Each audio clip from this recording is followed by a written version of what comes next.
stimule la réflexion, nourrit le dialogue. Cube. Philippe Lorange vient nous visiter en studio. Bonjour Philippe. Bonjour monsieur. C'est un grand plaisir de te recevoir. Je suis honoré. Moi de même. Écoute, là, tantôt, on avait Louis T qui était assis exactement au même siège que toi. On se parlait de wokisme un petit peu. Bon, c'est pas toujours facile pour un artiste ou une personnalité publique, le climat social dans lequel on vit, mais c'est des peanuts à côté de ce qui se passe en Europe présentement. Et en France, il y a 2 auteurs féministes qui sont menacées de mort et pourchassées pour leurs opinions. Elles ont sorti un livre qui s'appelle Transmania. Et là, vraiment, ça brasse beaucoup. Oui, parce que au départ, ce sont 2 féministes qui étaient connues pour être plus de gauche. Même Marguerite Stern, si je ne me trompe pas, c'était une fémène. Donc les 2, Dora Muto et Marguerite Stern, étaient connues pour être des féministes de gauche. Et ce qu'elles ont fait, il y a quelques mois de ça, elles ont publié un livre qui a fait une immense controverse en France jusqu'à aujourd'hui, donc Transmania, qui est une critique du mouvement trans. Mais elles ne disent pas qu'elles sont contre les personnes qui transitionnent en soi. Mais elles ont des critiques concernant, par exemple, les mineurs qui font des transitions. Est-ce qu'un mineur a la maturité nécessaire pour faire une transition? Par exemple, elle parle aussi également des compétitions sportives féminines. Est-ce que, par exemple, une boxeuse qui était née homme a d'affaires dans la boxe sportive féminine, ou par exemple la natation féminine, on le voit avec le cas de Lia Thomas aux États-Unis, qui est numéro 1 un peu partout, mais qui au départ était un homme, qui était William Thomas, il est devenu Lia. Et donc, elles font des critiques de ce genre-là dans leur livre. Et il faut le dire. On voit moins souvent le contraire, hein? C'est drôle, hein, ouais. On voit moins souvent comme une fille qui dit non, je suis un homme, je vais aller boxer contre le champion du monde. Mais en tout cas, si ça arrive, ça pose moins controverse, étrangement. Et donc, c'est ça. Leur livre est à la fois intelligent et quand même très drôle à lire parce que justement, c'est assez cinglant, c'est assez frontal. Et moi, je l'ai lu, c'est vraiment très intéressant comme livre. Et là, elles font un peu une tournée pour leurs livres un peu partout. Mais le problème, c'est que de plus en plus, elles sont menacées. Il y a des attaques contre les locaux où elles veulent faire leur événement.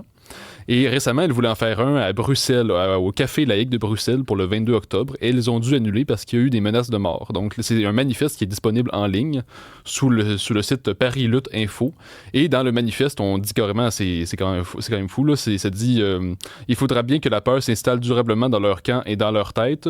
Cela ne pourra se faire que par la force et la violence, et donc par l'éclatage des têtes en question. Ça, c'est le genre d'extrait qu'on trouve dans le manifeste contre ces 2 auteurs-là, alors que ces 2 auteurs-là ne veulent pas du tout de la violence. Ils sont très pacifiques, très modérés. Ils ne sont pas du tout dans l'idée que... C'est des féministes de gauche, au départ. Au départ, c'est ça, oui. Et ça, je trouve ça quand même fascinant parce que moi, j'ai écrit le livre Offensant et je parle de ce phénomène-là où je dis la gauche devient tellement crinquée qu'elle va finir par se bouffer elle-même. On l'a vu, par exemple, avec Québec solidaire, dans lequel il y avait des sous-groupes qui disaient que leur propre parti était raciste, était discriminatoire et tout.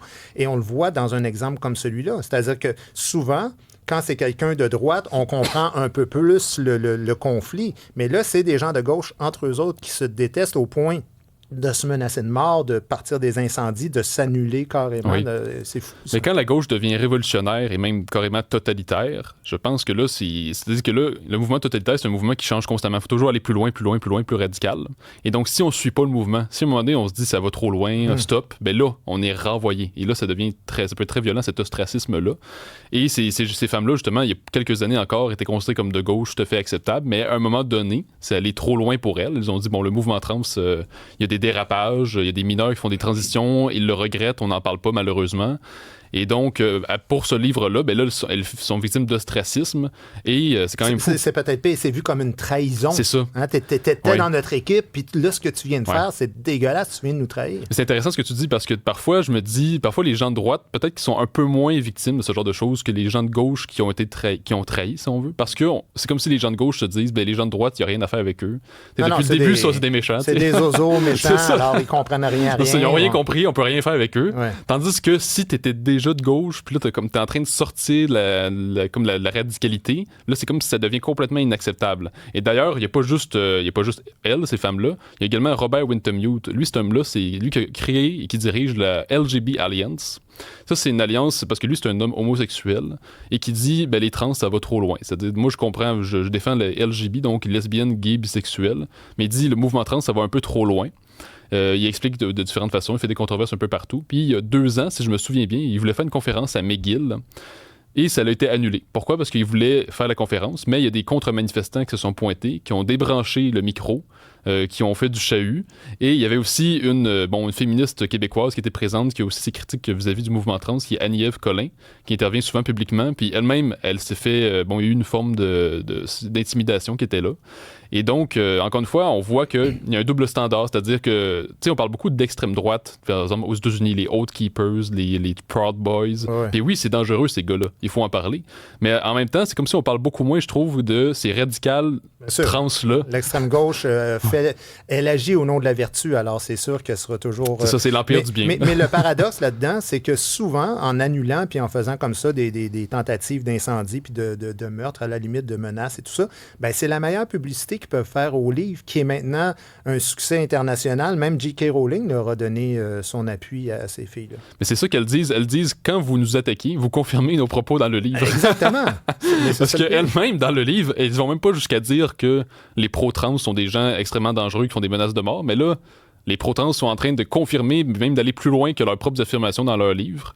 Donc, c'est ça qui est vraiment paradoxal, comme tu dis. Puis en même temps, on n'arrête pas de parler de leur livre puis d'elles. Donc, ça fait une grande promotion. Mais malheureusement, aussi, leur vie est en danger. Hein, elles vont faire des conférences, puis parfois, elles disent qu'il y a quand même des dizaines et dizaines de policiers. Puis là, même, j'avais vu récemment, elles voulaient faire une conférence à Paris. Puis ça disait le lieu de l'événement sera communiqué comme 2 heures avant aux personnes qui se sont inscrites. Donc, tu vois, ils font comme des stratégies comme ça pour éviter.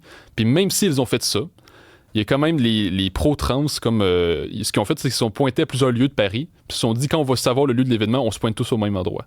Donc, même s'ils ont des tactiques comme ça, comme vraiment une meute d'extrême gauche qui trouve des stratégies pour essayer d'attaquer quand même. Donc, ça peut aller vraiment loin, malheureusement. Sophie Durocher sort un livre bientôt qui s'intitule « Où sont les femmes ?» On va en entendre parler dans les prochains jours, les prochaines semaines. Mais elle reproche beaucoup aux féministes de justement, c'est un cas parfait pour illustrer ça. C'est-à-dire, est-ce qu'il y a des groupes, étant donné que c'est des féministes au départ, est-ce qu'il y a des groupes féministes qui les appuient et qui les défendent, ou elles se retrouvent seules? Parce que c'est un peu ça la nature du livre de Sophie. Mais c'est clair qu'il y en a des féministes, mais peut-être c'est celles qui sont moins considérées comme moralement acceptables par, si on veut, le grand groupe médiatique dominant, si on veut. Par exemple, ici même au Québec, on a PDF Québec, donc pour les droits des femmes du Québec, qui est un groupe féministe pro la loi 21, qui a des critiques vis-à-vis du mouvement trans, mais on n'entend pas beaucoup parler d'elle. Donc, ce qu'on entend plus souvent parler, c'est d'autres groupes féministes qui vont être plus anti-loi 21 pour dire que le voile, c'est un choix. Donc, on va plus entendre parler de ces féministes-là, mais les féministes comme Dora Muto, Marguerite Stern, qui ont des critiques vis-à-vis du mouvement trans, qui peuvent appuyer la laïcité de l'État, par exemple, elles, c'est comme si on essaie de les tasser un peu, les réduire en silence. Donc, malheureusement, on est dans ce genre de situation-là. Je te laisse avec une dernière question, mais je te donne 15 secondes pour répondre. Est-ce qu'on a l'équivalent au Québec ou est-ce que ça s'en vient au Québec de façon aussi radicale que ça? C'est-à-dire l'extrême gauche? Oui. Je pense qu'on n'est pas encore exactement là, mais ce qu'on a, par exemple, c'est comme on dit parfois, l'islamo-gauchisme. Je pense qu'il y a quelques années, quand on disait ça, c'était un petit peu exagéré, mais là, c'est vrai. Puis là, comme moi, je vois à Montréal des manifestants quasiment pro-Hamas, qui font des slogans pour dire tous les Juifs sont des terroristes. Des appels... Puis là, puis c'est carrément... Puis là, on voit les drapeaux de l'Iran. Mettre ces drapeaux comme l'Iran et Liban, où c'est comme un appui direct au Hezbollah et au régime iranien. Et qu'on déchire des drapeaux du Canada et qu'on les brûle aussi. Ça, pour moi, en tout cas, l'islamisme me semble très bien implanté à Montréal, à Toronto. Pour ce qui est du gauchisme, il y en a dans les universités qui c'est très, très prégnant, mais on n'est pas encore rendu à la violence. Il y a un petit peu à l'UQAM quand même. Il y a eu du chahut à l'UQAM. On en avait parlé, je pense, il y a 2 ans. C'était comme, il y avait une imprimante qu'on avait jetée à terre. On avait défoncé une porte. On faisait de l'intimidation. Donc, il y a de l'intimidation au Québec également. Jamais aussi fort qu'en Europe. Non. En souhaitant que ça n'arrive pas ici. Philippe Lorange, merci énormément. Merci. Ça a été un grand plaisir. Merci moi-même. Salut.